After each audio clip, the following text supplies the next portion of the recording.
MNS information کے پیارے دوستو، السلام علیکم ورحمۃ اللہ وبرکاتہ۔ نحمدہ ونصلی علی سیدنا محمد وعلی آلہ واصحابہ وبارک وسلم علیہ۔ امید ہے بہنوں، بھائیوں، دوستوں، محترم سامعین، خواتین و حضرات، آپ اللہ کے فضل و کرم سے ٹھیک ہوں گے۔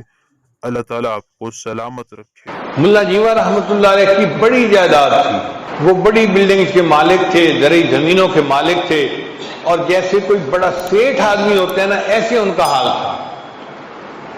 ایک شہزادے نے ان کی شکایت بادشاہ کو کی کہ جی یہ بادشاہ کا پیر ہے اور اتنی جائیداد کا مالک ہے، تو ہمیں یہ لگتا ہے کہ یہ لوگوں کو ورغلا کے ان سے پیسے لے لیتا ہے اور اس نے اتنی جائیداد اکٹھی کر لی ہے۔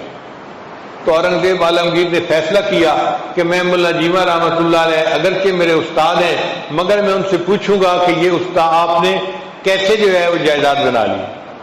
تو انہوں نے ملا جیواں کو پیغام بھیجا کہ جی آپ ملنے کے لیے تشریف لائیے۔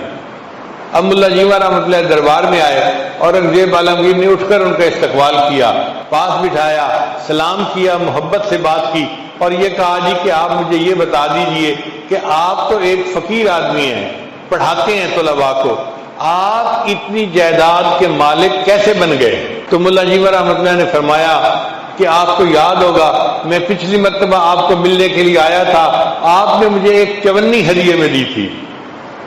ان کا ہاں۔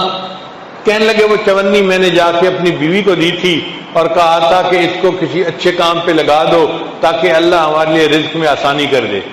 میری بیوی نے چند انڈے لیے اور مرغی کے نیچے رکھ دیے، ان انڈوں سے بہت سارے بچے نکل آئے تو کئی مرغیاں بن گئیں، چنانچہ ہمارے گھر کی مرغیوں میں برکت ہو گئی۔ پھر مرغیوں کے ساتھ میری بیوی نے ایک بکری خرید لی، اللہ نے بکریوں کا ریوڑ بنا دیا۔ پھر بکریوں سے ہم نے ایک گائے خرید لی، اللہ نے گائے کا ریوڑ بنا دیا۔ گائے بڑھتے بڑھتے اتنی بڑی کہ میں گائے کو سیل کرتا تھا اور زرعی زمین خریدتا تھا۔ پھر اللہ نے میری زرعی زمین کے کاروبار میں برکت دی، اور ایک زمین میں کم قیمت پہ خریدتا تھا، اس کی قیمت بڑھ جاتی تھی۔ تو اللہ تعالیٰ نے آج مجھے اتنا کروڑ پتی بنا دیا، مگر میری انویسٹمنٹ وہ چونی ہے جو آپ ہی نے مجھے دی تھی۔ اورنگزیب عالمگیر نے کہا کہ اچھا استاد جی اب ذرا میری بات بھی سن لیجئے۔ اس نے اپنا ایک خادم بھیجا کہ جاؤ فلاں جگہ پہ جو ایک ہندو ہے نا اس کو بلا کے لاؤ اور اس کو کہو کہ پچھلے سال کا پورا ریکارڈ اب خرچے کا ساتھ لے کے آئے۔ تھوڑی دیر میں وہ ہندو آ گیا، اس نے کہا بادشاہ سلامت آپ نے کیوں بلایا ہے؟ بادشاہ سلامت نے کہا کہ آپ نے پچھلے سال اپنے مکان کی چھت کو ریپیئر کروایا تھا، اس کا خرچہ کتنا ہے؟ اس نے کہا جی ایک چونی۔ اس نے کہا مجھے اس کی ڈیٹیل بتاؤ۔ اس نے کہا جی بہت بارش تھی اور میری چھت میں سے پانی ٹپک رہا تھا اور میری بیوی مجھ سے جھگڑا کر رہی تھی، آپ گھر کی طرف توجہ نہیں دیتے، چھت ٹپک رہی ہے، بچے نیچے سوئے ہوئے ہیں، ہم جائیں تو کہاں جائیں، آپ جلدی سے اس چھت کی ریپیئر کروائیں۔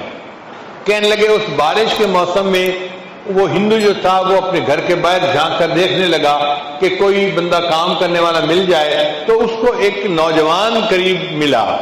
اس نے نوجوان سے پوچھا اے نوجوان تم مزدوری کرو گے؟ تو نوجوان نے کہا ہم تو دنیا میں پیدا ہی مزدوری کے لیے ہوئے ہیں، مزدوری ہے کون سی؟ اس نے کہا میں تمہیں کدال دیتا ہوں اور ایک جو ہے نا وہ اور چیز دیتا ہوں، اور اتنی مٹی اکھاڑو اور اس کو میری چھت کے اوپر بچھا دو تاکہ پانی ٹپکنا بند ہو جائے۔ اس بندے نے 2 گھنٹے محنت کر کے آپ کی چھت کے اوپر مٹی بچھائی تھی اور سخت سردی برداشت کی، بارش برداشت کی، مگر مشقت کے ساتھ اس نے یہ کام کر لیا۔ جب اس نے کام کر لیا تو اس نے اپنی مزدوری مانگی، تو آپ نے کہا کہ میرے پاس پیسے تو نہیں ہیں، دکان پہ ہیں، کل آ کے لے جانا۔ اس نوجوان نے جواب دیا میں ایک دفعہ جب کہیں سے چلا جاتا ہوں تو دوبارہ پھر وہاں نہیں آیا کرتا، آپ مجھے جو دینا ہے ابھی دو۔ تو میرے پاس ایک چونی تھی، میں نے اس مزدور کو کہا کہ یہ چونی لو اور چلے جاؤ۔ بادشاہ نے کہا ہاں تم نے اس کو چونی دی تھی استاد جی، وہ مزدور بیٹھا، میں نے اس کے گھر کی چھت کو ریپیئر کیا تھا اور مجھے اس پر یہ رزق حلال ایک چونی ملی تھی۔ جب آپ میرے پاس آئے تو میں نے آپ کو ہدیے کے طور پہ وہ چونی دی، اس چونی میں اللہ نے برکت ڈالی، آج آپ کروڑوں کی جائیداد کے مالک بن گئے ہیں۔ اللہ ایسی طرف سے رزق دیتا ہے جس کا بندے کو گمان ہی نہیں ہوتا.